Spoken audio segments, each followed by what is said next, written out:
Excellent. As Aaron said, my background is not in a gigabit. Over the last several years, I've been a researcher focused on the smart cities arena, and my PhD's in entrepreneurship, so pretty much everything I do looks at entrepreneurship innovation in a city's context. I have a pretty active research stream in this space, so I'm going to tie in some of my research activity and some observations from what I'm seeing happening in cities around the world and how I think, I'm only loosely tying it back to gigabit cities, but I think a lot of you can make the connections pretty strongly. I will talk about a few use cases, but I think you're aware of quite a few of them as well.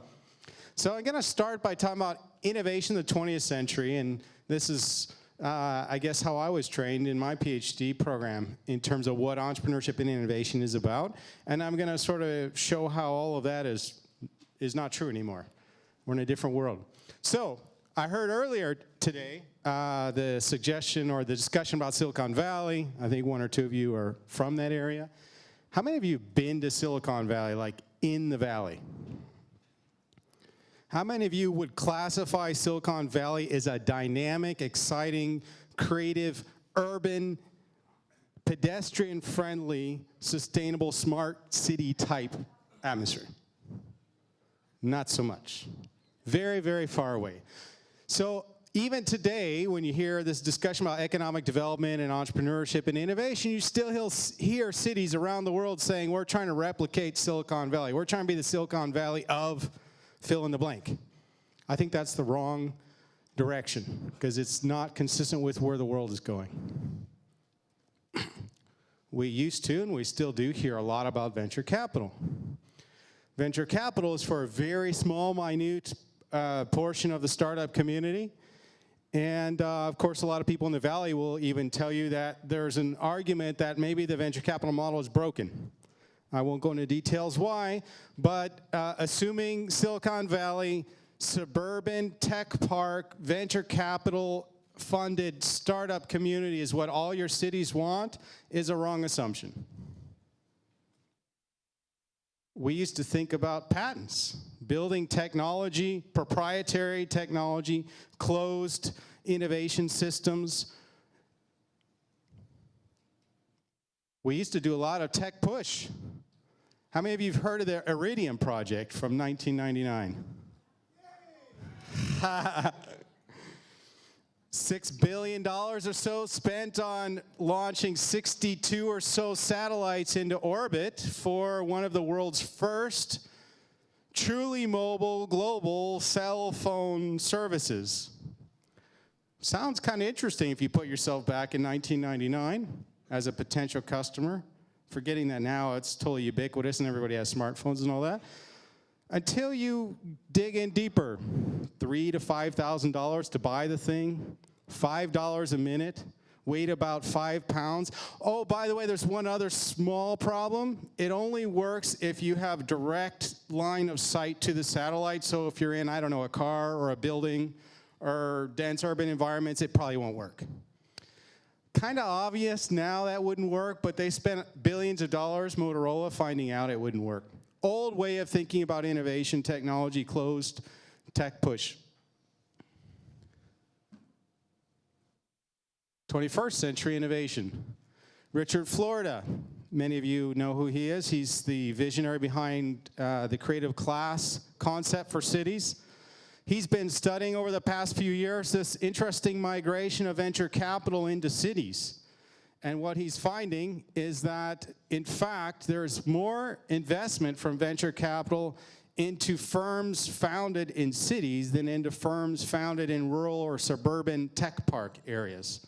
So in the most classic example, there's been a migration of the big-time tech players in the Valley moving towards San Francisco, the city. Why? Kind of obvious. Where would you rather live and work if you're a millennial? In Silicon Valley or in San Francisco? That's basically a lot of the philosophy behind Richard Florida's thesis that he's been promoting over the past several years. So another thing, I mentioned venture capital, sort of, I wouldn't say it's on the way out, but it's certainly no longer the be-all, end-all we used to think it was as entrepreneurs. Anybody ever seen this campaign? Coolest Cooler? Cool project. Guy was looking at a tinker, a maker, working out of his home, basically. Prototype said, you know, there's got to be a need for, somebody's got to create a 21st century version of the cooler. Why do we keep using the same old basic low-tech solution for cooling beverages? So he created a version, put it on Kickstarter as a crowdfunding campaign, was trying to raise $100,000, didn't get there, the campaign failed, went back to the drawing board, learned from his lessons, tried to raise $50,000. If you're not familiar, this Kickstarter version that he was using is what's often called the rewards-based model, where you pre-sell your product before you've developed it, and you find out if people actually want it and how many people want it. So unless you get to your campaign goal, you don't get the project off the ground. So he started with $100,000 the first time, didn't make it. He said, okay, I'm going to improve the prototype, and I'm going to only try to raise $50,000 and just get the project started. A few months later, his goal was $50,000, and he raised slightly over that in $13 million. Guess what? How much of that was venture capital? Zero. How much equity did he give away for this money? Zero. Very interesting. This is not the only case like this. There are many like this. There's another famous one some of you might have heard of, is Oculus, which is a 3D viewing for video games. They were trying to raise something like $100,000. They raised $2.5 million. They eventually raised $70 million right after that from venture capital, and they sold for $2 billion about 2 years later to Facebook. Different model of innovation than we used to think about. And I think at the core, a lot of what I'm talking about is this idea of open innovation. This is Henry Chesborough from Berkeley. He's sort of the father of the open innovation concept. So thinking opposed to the idea of this closed innovation I was talking about, it's the opposite. It is, how do we engage the crowds in co-innovating, co-creating new things? And once you can figure out ways to harness the power of the crowd, it changes everything. You have these platform players that are intermediaries between companies or innovators and potential collaborators, citizens, potential consumers, who co-collaborate and co-create new ideas and new solutions and co-fund the best ideas. I don't know how many of you heard about this. The news came out just about 10 days ago. Toyota's trying to really give a big push now into fuel cell vehicles, and they realize they can't do this alone. In the new world, the open innovation world, they still have patents. In fact, they have over 5,000 patents associated just with fuel cell technology. But guess what they decided to do 10 days ago? Make them all publicly available, freely. No longer is this about closed proprietary innovation from massive corporations. It's more about this distributed, wide innovation that's happening through crowds. Some of you, probably many of you, have heard of the methodology called Lean Startup. So this idea around open innovation and being in touch with consumers and users early in the innovation process is not just a thing for corporation, but it's also how all startups are being taught these days. So when I got my PhD in 2001, and I had never started a company in my life, but my PhD was in entrepreneurship from University of Colorado. I had no idea what I was talking about when I was teaching entrepreneurship. And so I feel sorry for about 3 or 4 years worth of students that had to take my classes, because I didn't know what I was doing, and I was teaching business planning. That's what everybody did back then. Now we don't teach business planning anymore in business schools, or at least barely do. We've moved on to Lean Startup, which is basically the idea of early testing of your ideas, getting onto the street as soon as possible, interacting with what's called an MVP, minimum viable product, with your potential users, and co-creating with them a better solution before you waste $5 billion and send 63 satellites into space. This guy I never actually met, but I lived in Vancouver for 11 years. This is a picture of him in his condo in Vancouver. he started this website. I'm not going to ask any of you if you actually know it, because it would be embarrassing if you did probably, but it's called Plenty of Fish. Plenty of Fish was one of the first free dating websites in the world. This story was written in 2009. The guy was early in learning how to do certain types of programming and interacted through meetups and things like that in the Vancouver tech scene. And he decided that he just wanted to create this website as like a test for his programming ability. And he was just trying to figure out how to test his ability. And he thought, I'll just create a dating site, make it free, and test some of his ideas he was thinking about and germinating with his collaborators in Vancouver. He started the site by himself. A few years later, this is 2009, the guy had 2 employees, was making $10 million in revenue a year. One of my big takeaways for you from this session is every time I go to events like this where there's a lot of municipalities involved and they're thinking about economic development, they're all still thinking old school, in my opinion. They're all still thinking about the old way. How do we attract the big companies or the tech companies, or how do we facilitate these high-tech, high-growth startups? I'm not saying that's bad. All economies would love to have some of them. But the new world of innovation is not necessarily about creating the next Google. There aren't going to be a lot of next Googles. But there'll be a lot of guys like this. And the last one I showed that made $13 million on his cooler idea. So what are the roles for cities in all this? So I mentioned Henry Chesbrough is the father of open innovation.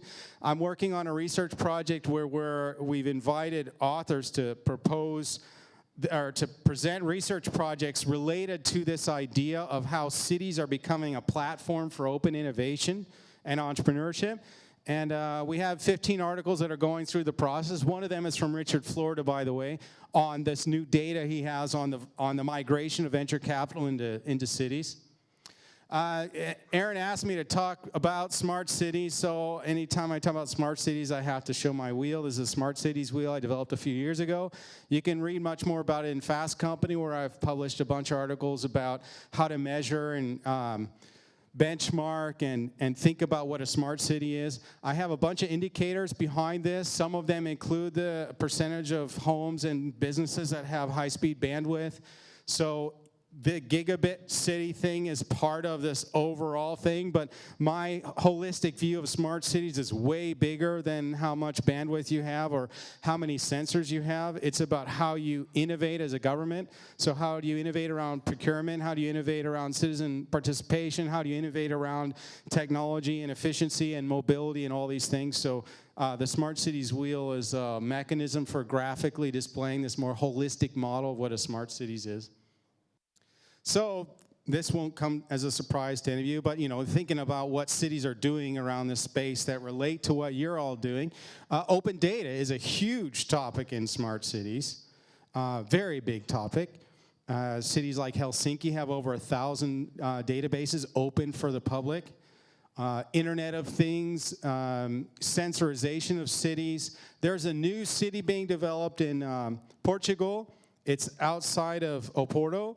And they're going to have about 1 million sensors installed, and it equates to about 400 sensors per capita, to give you a rough estimate.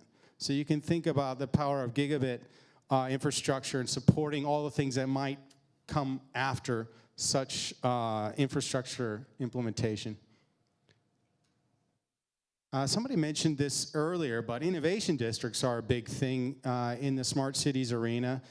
And the Brookings Institute recently came out with a report a few months ago about that. Barcelona was one of the first cities to implement an innovation district. What's different about an innovation district in Silicon Valley?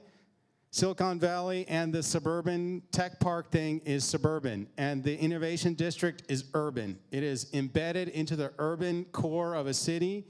It's frequently, although not 100%, but almost always, done as a regeneration project as well. So it's frequently done in a poor area of the city. that has been underserved by infrastructure and investment over the past decades, and they use tax breaks and other incentives to encourage tech companies and startups and individuals to move into that space. In the case of Barcelona, they implemented high-speed bandwidth, faster bandwidth to that part of the city than any other part of the city was receiving as a way to entice tech companies to come. Of course, because it's a regeneration project, that also means lower retail and residential and commercial rental space. So this innovation district thing is hot. It's Barcelona was one of the first, but it was replicated by the mayor of Boston, also in Buenos Aires and Medellin. It's sort of a new thing that's happening around the world. It's very interesting. This is one of my favorite pet projects. I've interacted with the people behind it several times now. It's in Amsterdam. Super cool. They are partnering with 4 local universities in Amsterdam, with MIT, with the city of Boston, the city of Amsterdam, and several multinational corporations to treat the city as an urban laboratory. But we used to talk about urban labs with sensors only.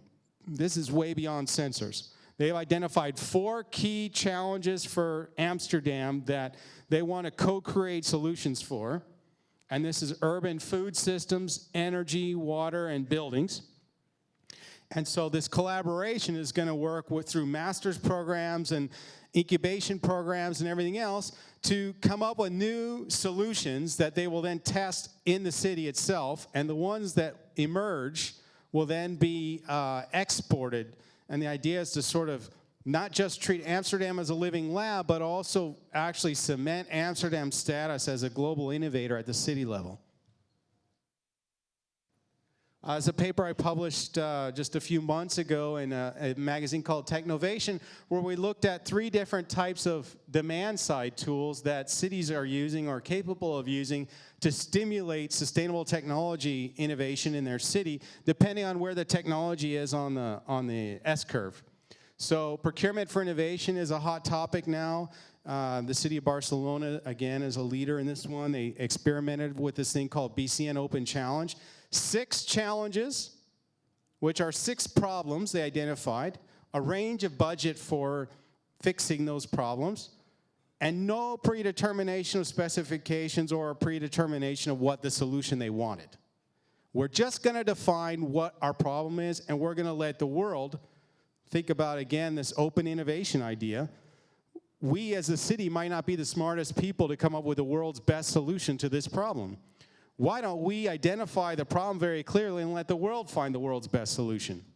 So they bring it out, they publish the challenges in 3 languages, and they let the world respond with interesting suggestions. The other ones are voluntary standards and incentives and regulation. These are all demand-side tools cities are experimenting with as a way to stimulate local innovation entrepreneurship. There's the open challenge from Barcelona I mentioned. It's another one I'm really following quite closely, doing a lot of research in this area, the whole sharing city space. I have a paper I'm working on. We looked at 18 different sharing activities that are occurring in cities right now that have a direct impact on sustainability in the cities. Seoul is trying to become the world's global capital city of the sharing economy. Why? They looked at their density, this high rate of smartphone penetration, and the environmental impacts of their current consumer society in Seoul, and said we could really position ourselves as a global leader. What are they doing? Everything from opening data, opening public buildings in nighttime hours. So they did an inventory of all their buildings and looked at the usage patterns and found that, surprise, surprise, 98% of all their public buildings were totally not used after 7 at night and pretty much not used ever on Saturday and Sunday. So why not let the community use these buildings for meetings and other things rather than let them go sort of wasted during that time. They've got funds to help startups incubate and accelerate startups in the sharing economy space. Sharing economy is very big, it's huge, and it's getting the proliferation of technology is a big supporter of the growth of the sharing economy, something I highly recommend you track if you're not. The maker movement and the rise of urbanpreneurs and civic entrepreneurs.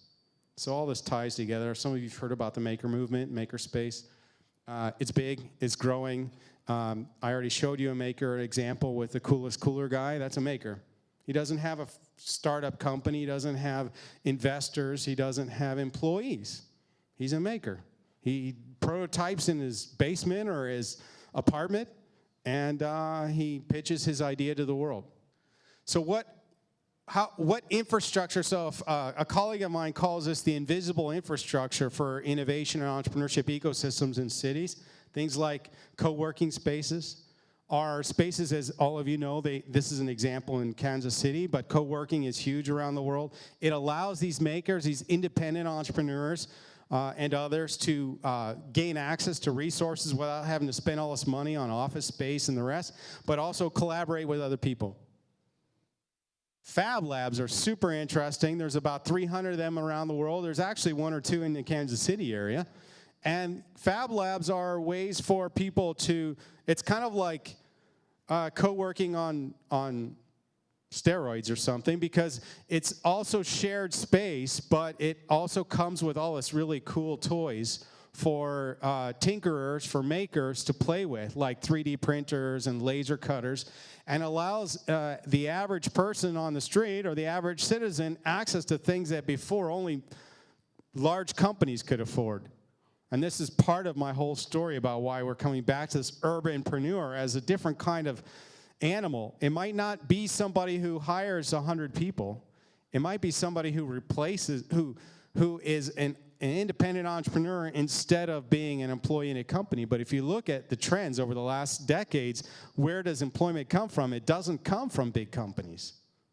It's from small companies. But I think the next stage is actually not even so much growing employment levels through companies that grow and hire more and more people, but actually these people that are self-inspired, that are able to weave into the knitting of the city and get resources from and share information and share resources from others and create cool new ideas and export them to the world or do whatever, but from their house or from a co-working space or from a fab lab. Meetups are big.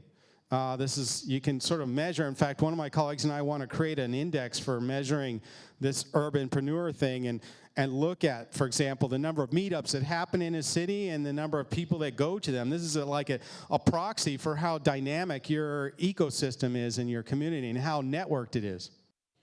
This was brought up by somebody else, the New Urban Mechanics, Boston, Code for America, we're going to hear from later tonight.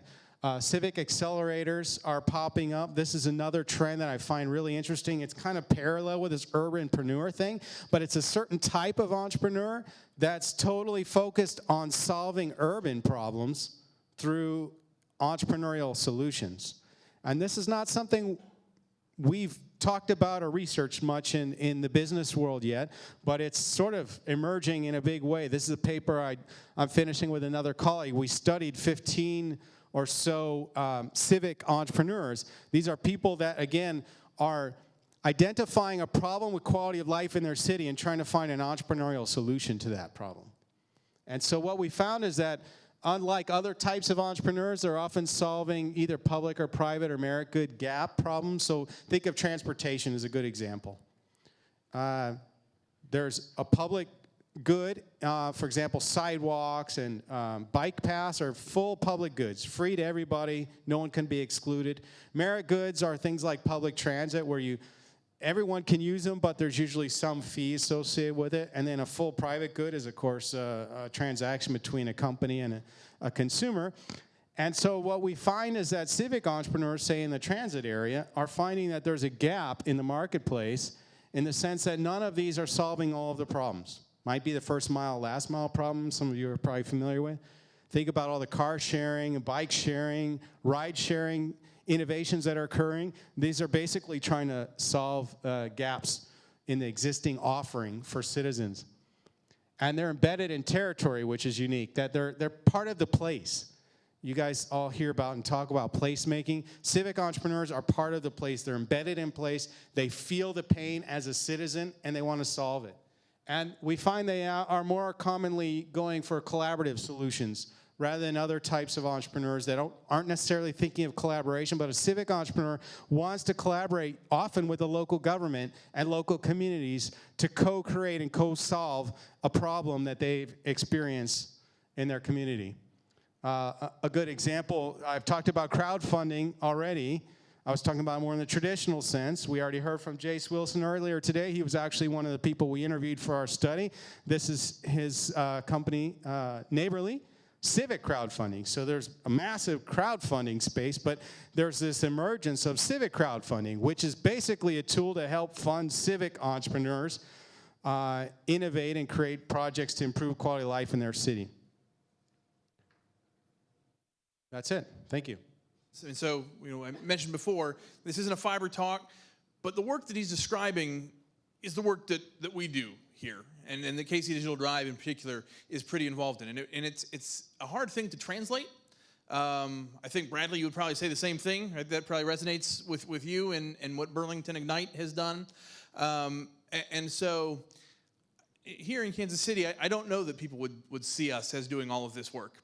There's sort of a gap between what happens when you start thinking about what you do with fiber and all the stuff that you just ran down. So I thought that was a great overview, and would love to take some questions from people here. The mics are up, so Eric, if you want to come up, please feel free to ask any questions you might have about how to draw that out, because I think that's important. Report card for communities in terms of GDP. Michael Curry is working on a report card for GDP in terms of small business. Have you thought about a report card for communities in terms of these elements, or to look at, you talked about connectivity in terms of meetups. It would be really interesting, how can we measure this? Mm-hmm. How can we propel our communities forward in this space? Or tell me what you see. What's propelling these communities forward? Yeah. I'm certainly quite into measurement. My new version of ranking smart cities has 62 indicators in them. As I mentioned, the penetration of broadband is one of or two of the indicators I use. But it's important to mention that what I just presented is sort of my emerging research that doesn't involve, I haven't collected data yet on this issue that I'm talking about, which actually is very parallel with Richard Florida's work. But for example, his recent stuff looking at the migration of venture capital from suburban to urban, I'm actually looking at what I think is maybe the next stage. It's not just about emerging tech companies moving into city centers because it's more dynamic, it's where the young people want to live, but also that there's a new breed of entrepreneur I call the urbanpreneur, which isn't necessarily creating jobs or hiring a lot of people, but doing this other thing I talked about. That thing that I'm referring to, the urbanpreneur, I have a colleague of mine and I are looking at creating a composite index to measure things like per capita meetups, per capita things on co-working space, other ways of trying to measure this sort of ambiguous thing we're observing, but there's not really tangible evidence to measure it yet. But the indicators I use for smart cities are publicly available. I worked with the Smart Cities Council in the US this year to publish the indicators, so they're freely available. And the Smart Cities Wheel and the old indicators I used to use are publicly available on my website already, which is boydcohen.com. So that's where we find the indicators, the 62 indicators on your website. The 28 that I used last year on my website, the 62 that I'm using this year are with, there's a link to them on the Smart Cities Council website, and also they're available in Fast Company, a recent article in Fast Company online. I think everything you said is spot on. Totally, I think this is a great keynote, thank you. How do we get institutions, big institutions in our communities to to get up to speed with what you've been talking about? How do we convince them of these things and explain to them that this is the way to think about it? Yeah, good question. I've been mostly working with cities so far as opposed to institutions on helping them rethink what they're doing to promote innovation and entrepreneurship in their community. I haven't worked a lot with major institutions that are local. I think the city has to get on board first. And again, my sense is, and I even felt like I heard the bias in the morning talks, that there's still a bias within the local economic development world about how do we either create incentives to attract the 1,000+ employees to our city, or what do we do to create the Silicon Valley in our city? And so I think the cities and the city leaders need to start understanding that this new urbanpreneur thing that's emerging is big. The sharing economy is big. This maker movement is big. And the cities that figured that out early, I think, are going to be well positioned because they're the ones that are going to attract all this millennials. Millennials aren't just attracted to trying to get a job in a big company anymore. They're attracted by a lot of these things we're talking about. So I think the city has to get on board first. And then the question is, how do you get the other institutions on board? And it obviously depends on which institutions, because that's sort of a broad statement, whether you're talking about the large corporations that are in place or other public entities. Like universities, colleges, other hospitals, big institutions, anchor institutions within the community. Some universities are getting this now. I mean, this whole, I don't know how many of you are familiar with the triple helix and the quadruple helix concept, where the university is a big player in the innovation ecosystem in a city. A lot of cities are getting that, and the example I gave of Amsterdam is a good one in terms of how aggressive they're being and sort of trying to create this test beds in the city to co-innovate stuff. Universities have a tendency to be very slow to adapt to new trends, and my colleagues, I would say, in the business faculty around the world are amongst the slowest I think there are in the planet. A lot of other researchers in other disciplines are amongst the first to identify, for example, in medicine, to find cures or new connections with genes or whatever. In the case of the business world, the faculty tend to be behind the trends. And so they start documenting after it's already big. For example, I was doing some research in the sharing economy.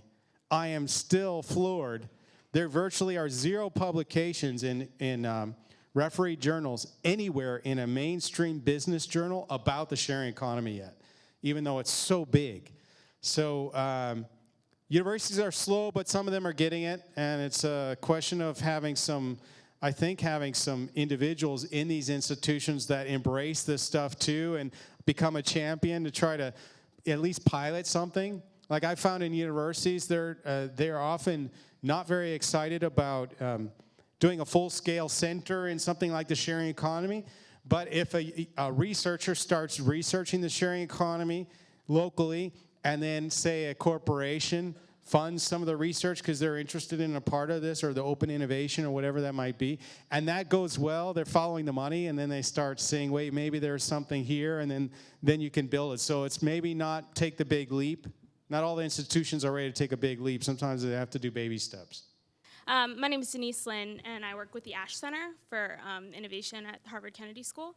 And one thing I think that's interesting is the fact that the fiber community and also the innovation community sometimes has a similar issue with city governance as far as finding or pinpointing someone formally in the city government who owns the issue.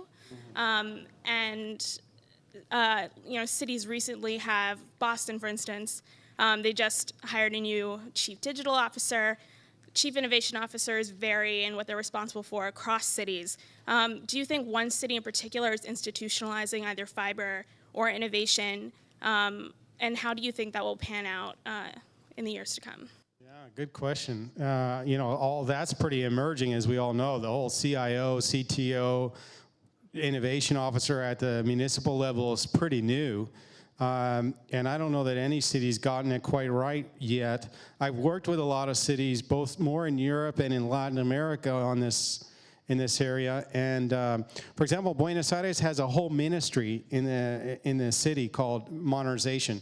They have like 100 employees, and the minister is in charge of modernizing the city and cross-cutting innovation, they have a lot of problems, as you can imagine, because Buenos Aires is a big city, and they have like 15 ministries.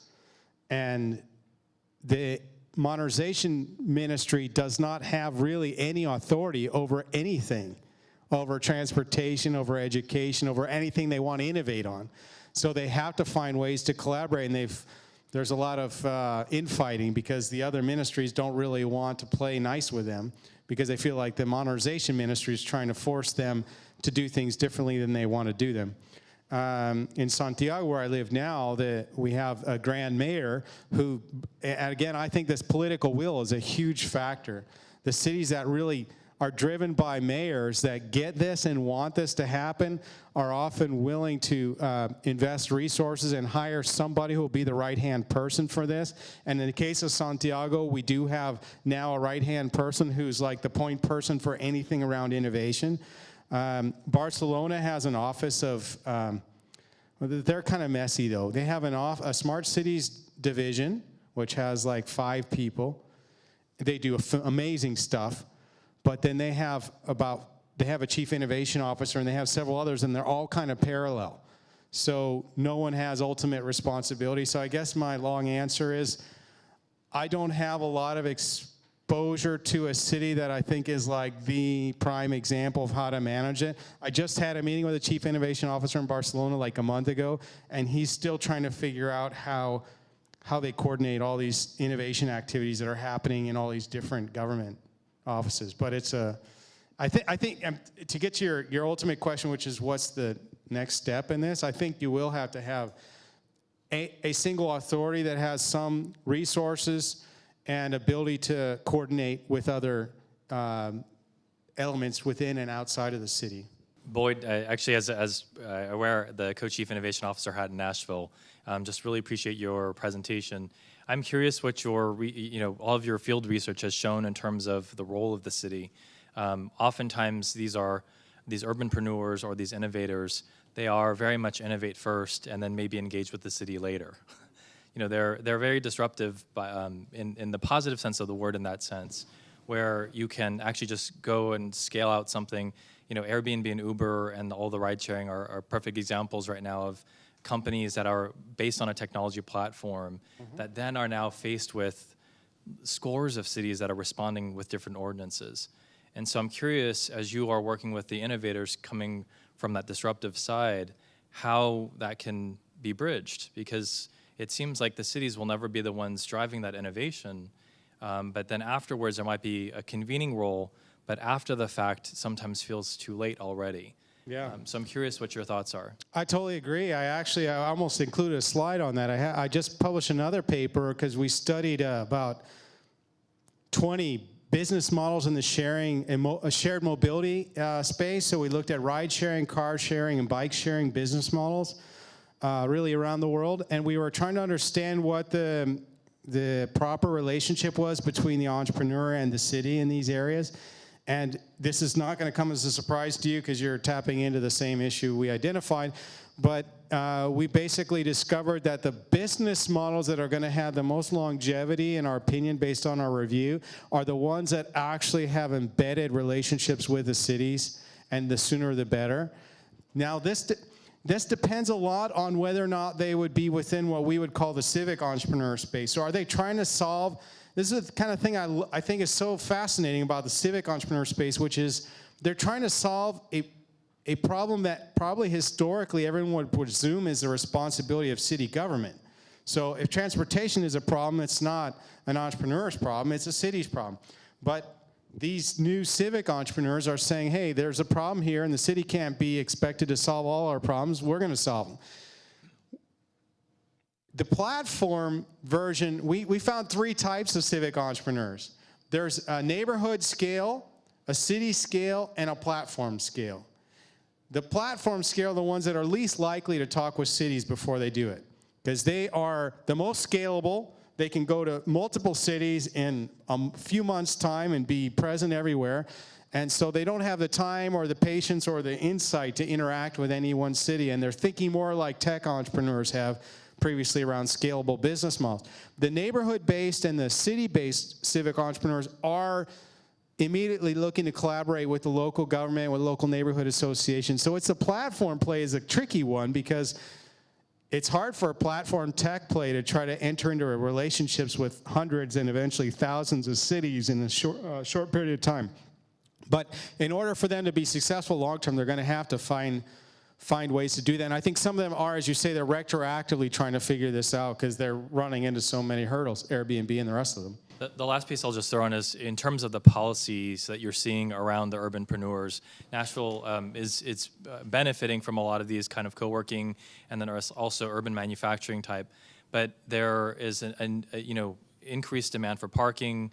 The greater square foot, the greater number of employees per square foot that occurs with co-working and also woodworking, metalwork, it changes the demands that are needed from an infrastructure perspective within cities. So it's almost like a request for a research paper, since you have so many. Could you do also a research project on that policy response to that increasing, that densification around employees, because it has immense impacts from public transportation all the way to, sidewalks and walkability and biking and all of that. So just great to see your research. So. Thank you. One of the points on that I didn't talk about, but a lot of people are hoping that part of this phenomena I was presenting around co-working and 3D printing facilities and fab labs and all this stuff is that there's a possibility that in the future some of the stuff could be located in suburban or satellite city areas and actually help stem the flow of urban migration into the cities, which would be a counter to the problem you're identifying in that everybody, because right now a lot of these facilities are in urban core areas, but in the future I think you'll see them more in remoter areas that will allow people to telecommute instead of going to their corporate offices, will allow people to co-create stuff in satellite areas. But in the short term, I think you're right, it certainly is gonna elevate the density of office activity in the areas where these things are. In some cases, it's not a bad thing, because in a lot of cities, they're doing this in urban regeneration plans where there isn't a lot of density or people working there, but in the places where it is, certainly a problem, although you find that a lot of the people that are most attracted to this stuff are not the car-driving public. In fact, many of you have seen this, but the average millennial prefers to have a great data plan on an iPhone than actually own a car, which is why they're living closer to residential areas. It's why they're also participating in all these sort of co-working spaces. So it's a different generation, and so the vehicle traffic issue may not be as big for that audience, but they certainly create more density.